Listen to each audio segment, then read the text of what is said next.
El sicario.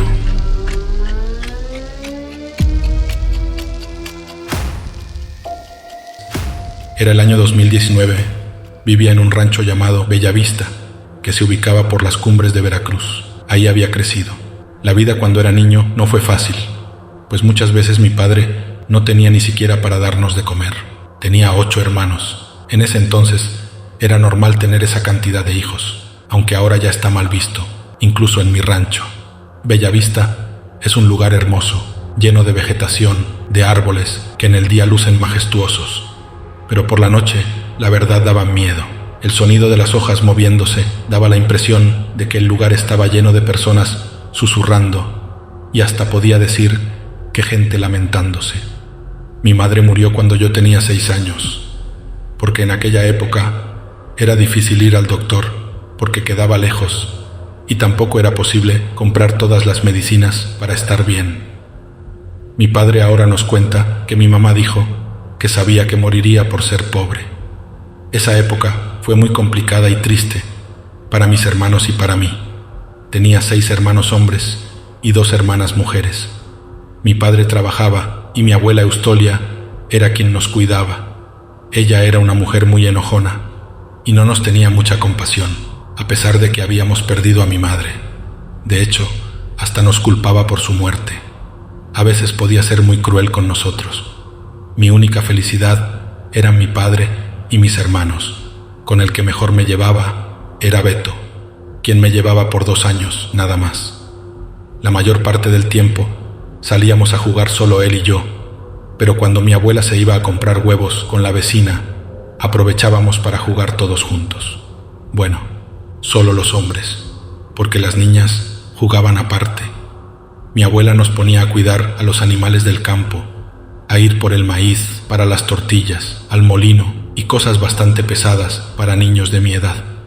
A mi hermano Beto le tocaba cuidar los borregos a las 6 de la tarde, más o menos, y llevarlos a casa más o menos, a las 7 de la noche. Lo acompañaba nuestra mascota, Tommy, un pequeño perro mestizo. Era negro, su pelo era liso y era muy travieso. Hubo una época en la que recuerdo que Beto llegaba a la casa corriendo y gritando. Decía que había visto a una mujer desnuda levitando en el campo, entre los árboles. A mí me daba mucho miedo, porque sabía que no mentía. Era un niño y no tenía por qué hacerlo. Además llegaba sudando, temblando y muy asustado. Me contaba que mientras estaba sentado cuidando a los borregos, de repente Tommy, nuestro perrito, comenzaba a aullar y hasta se orinaba del miedo. Entonces cuando Beto volteaba hacia donde estaba viendo, el perro se daba cuenta de que había una mujer completamente desnuda, levitando en medio de los árboles. Decía que la mujer tenía sus ojos puestos sobre él y que tenía la sensación de que si no corría, esa mujer lo atraparía. Mi abuela lo regañaba y le pegaba con un cable cuando hacía eso, pues decía que no podía dejar a los animales sin vigilancia porque podrían robárselos. Así que me mandaba a mí o a alguno de mis hermanos a ir por los borregos. Pero nadie quería ir hacia allá porque teníamos mucho miedo, no queríamos ver a esa mujer. Entonces decidíamos ir los 5 hermanos hombres por los borregos para que la abuela no descargara su enojo con nosotros, pegándonos también.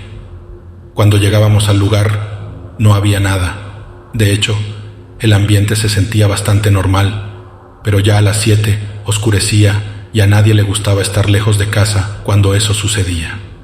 Fueron muchas ocasiones en las que eso sucedió. Nadie entendía el por qué y nadie más que Beto había visto a aquella mujer.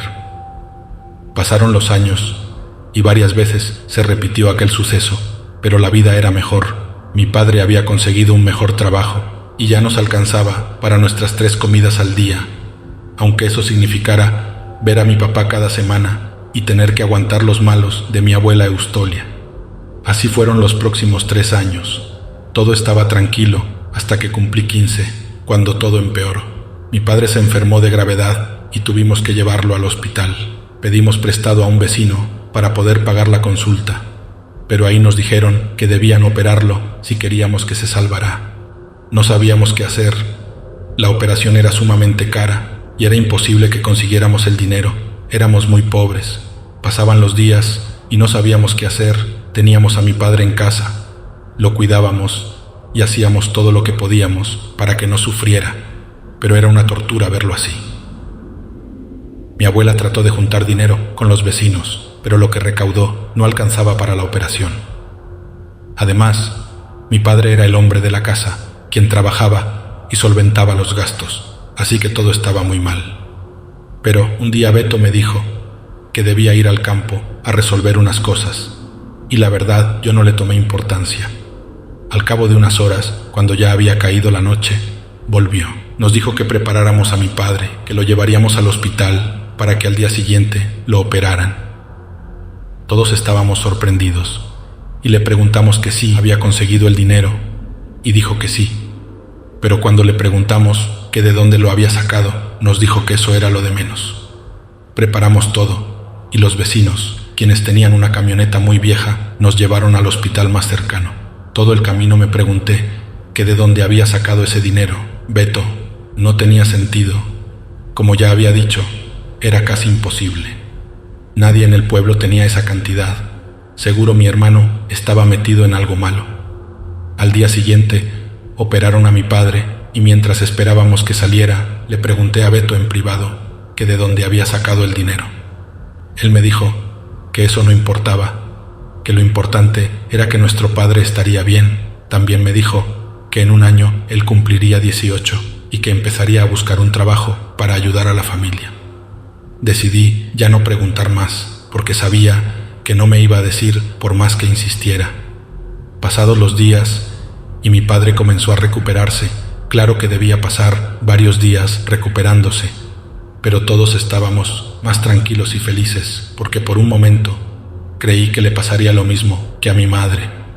Todo estaba bien, y al parecer nadie recordó preguntarle a Beto que de dónde había sacado ese dinero. Una tarde, Beto y yo salimos a buscar a Tommy, nuestro pequeño perrito, porque se había escapado. Caminamos entre los grandes árboles y platicamos mucho, como cuando éramos niños, pero después de un buen rato nos percatamos que entre todos esos árboles había unas carpas, ropa tirada e incluso armas. Mi hermano me dijo que seguramente eran de algún cartel, que sus amigos le habían contado que ya habían llegado a Bellavista y que estaban reclutando gente. Yo me asusté y le dije que nos fuéramos de ahí. Él asintió moviendo la cabeza, pero se quedó unos minutos más mirando. Parecía que no había nadie. Le toqué el hombro y le repetí que debíamos irnos. De regreso, tuvimos la suerte de encontrar a nuestra mascota, así que todo había valido la pena. Cada día parecía mejor para nuestra familia después de eso, hasta que un día algo cambió. Me di cuenta de que mi hermano Beto salía cada vez más y llegaba muy tarde. Él decía que era porque estaba buscando trabajo, pero yo lo conocía bien y sabía que había algo más que eso. Una noche, mientras esperaba a Beto, me quedé dormido y en mis sueños lo vi. Estaba frente a frente con esa mujer que describía que veía cuando iba a cuidar a los borregos. Yo nunca la había visto, pero algo en mi sueño me decía que era ella. Pero unos segundos después algo me despertó. Era mi hermano Beto, quien me movía con fuerza. No lograba verlo muy bien por la oscuridad, pero noté que estaba llorando y una gota de su sudor cayó en mi brazo. Le pregunté que si estaba bien y él me dijo que no. Me dijo que saliéramos y que afuera podría contarme. Salimos y nos alumbramos con una vela. Hacía mucho frío, el viento pegaba en la cara y la neblina daba un aspecto terrorífico al campo. Nos sentamos en unos troncos y le pregunté qué estaba pasando. Él me dijo que solo me contaría porque tenía confianza en mí y que sabía que no le diría a nadie. Además dijo que no podía más. Lo escuché con atención y comenzó a contarme que cuando mi padre había enfermado, tenía mucho miedo de que le pasara lo mismo que a mi madre y que él sabía que no podía soportar estar así, que quería ayudar a encontrar la solución para conseguir el dinero. Me dijo que un amigo suyo, que vivía en el pueblo, le dijo que podía pedirle al diablo que lo ayudara y que si le ofrecía algo lo suficientemente jugoso, a cambio el diablo podría ayudarlo. Cuando dijo eso, abrí mis ojos sorprendido y le pregunté que si acaso estaba loco, pero él me interrumpió. Me dijo que como no tenía otra opción, le hizo caso a su amigo, y una noche pidió al diablo varias veces que lo ayudara, hasta que se quedó dormido y comenzó a soñar con la mujer que le evitaba y que lo atormentaba cuando cuidaba a los borregos. En su sueño, esa mujer se acercaba a él y le decía que debía ir a verla al día siguiente al campo para poder cumplirle su petición. Cuando despertó, sabía que debía hacerlo, y más aún cuando vio cómo estaba mi padre. Con miedo fue al lugar donde siempre veía a esa mujer, a la misma hora en la que lo mandaban a cuidar a los borregos, y esperó unos minutos, muriéndose del miedo.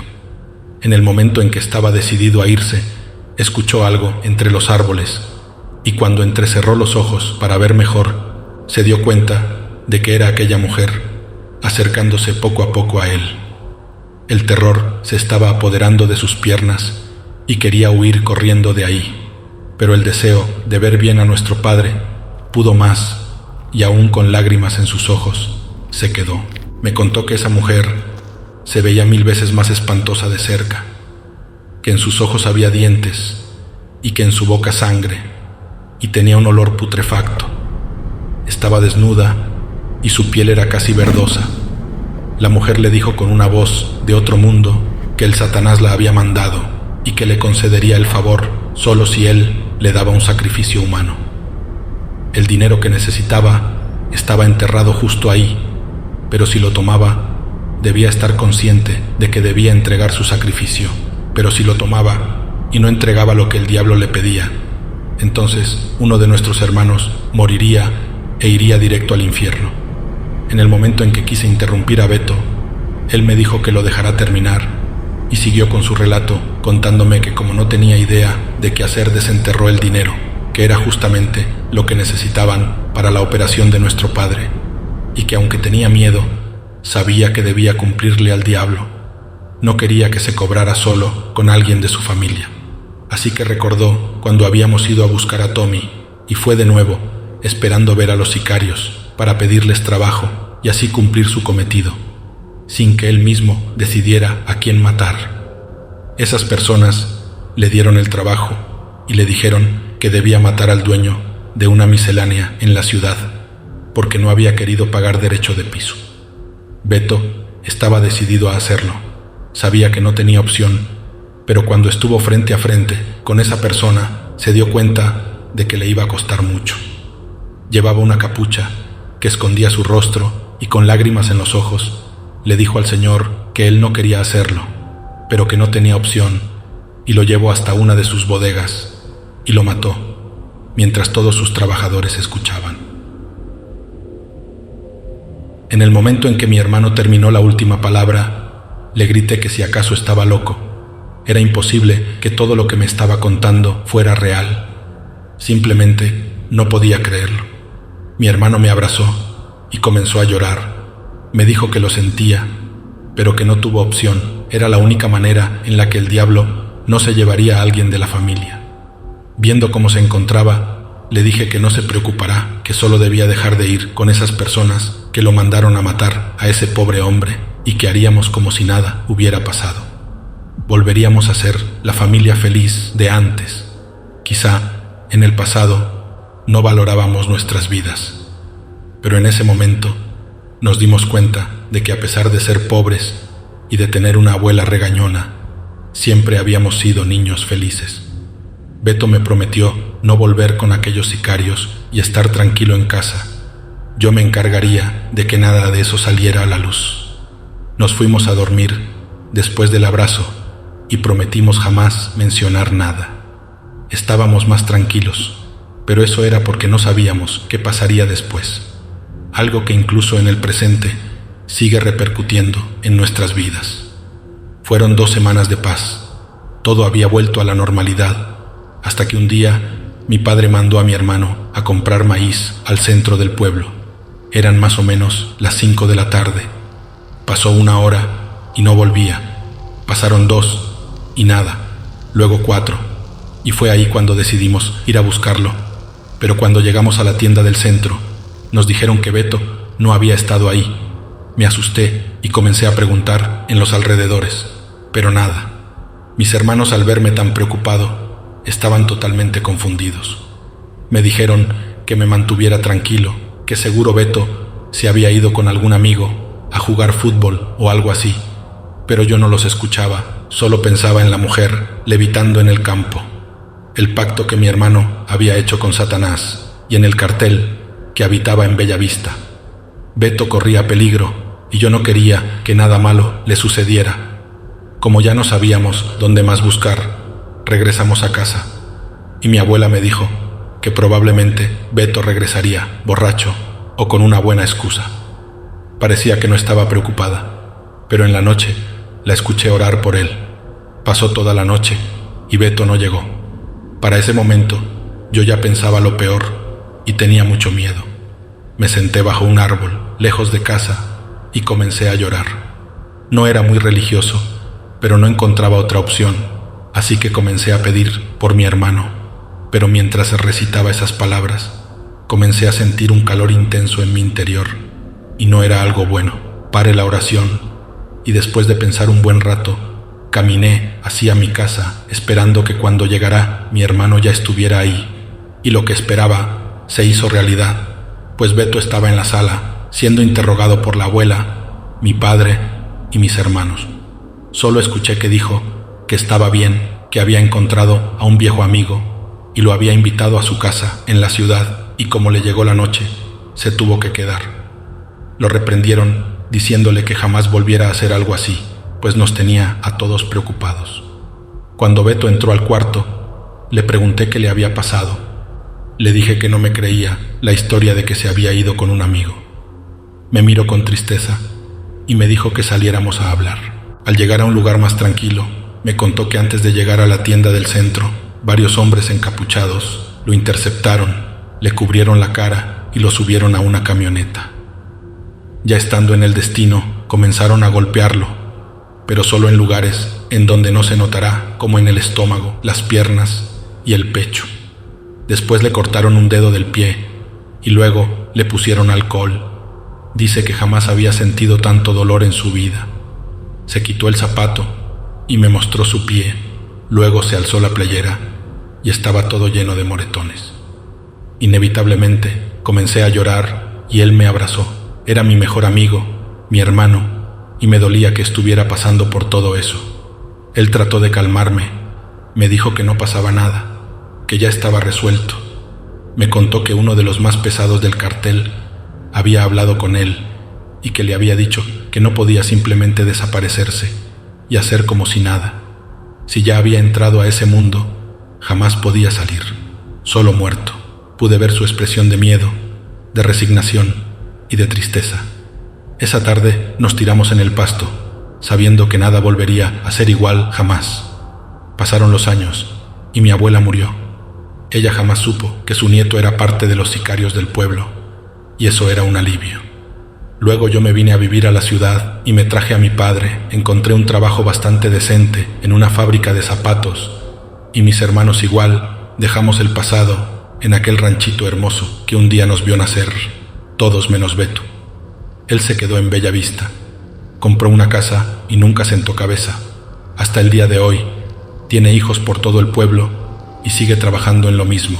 Siempre que puedo lo visito o me visita, me cuenta cómo le va en el negocio, y la verdad es que desde hace muchos años sus ojos ya no tienen brillo, sus labios están secos, simplemente ya no es el mismo, pero yo siempre lo voy a querer, él siempre será mi hermano, y entiendo su cambio. Beto no tuvo opción, y todo lo hizo por su familia, porque puso a mi padre antes que a él mismo, y eso siempre se lo voy a agradecer. Muchas veces me contó que había vuelto a ver a la mujer levitando cerca de su casa y que temía que algún día fuera por él. Sabía que estando en ese mundo todo era posible. Había ayudado mucho al pueblo, daba despensas, incluso dinero a los más necesitados. Las personas de ahí lo querían mucho y hasta llegaron a nominarlo para ser presidente, pero nunca pasó. Su apodo era Metra y sigue ahí, no tiene opción. ¿Quién diría que ya no le debe nada al diablo, pero sí a un cartel? Y bueno, esa es la historia de mi familia, más específicamente de mi hermano. La pobreza nos quitó a mi madre, pero gracias a él tenemos a mi padre. Si te gustó esta historia, dale like, comenta, comparte y síguenos. Tu apoyo es fundamental para seguir generando contenido. Recuerda que tu participación hace toda la diferencia. Gracias por ser parte de nuestra comunidad. Las voces están en tu cabeza. Voces Siniestras by Rincón Siniestro.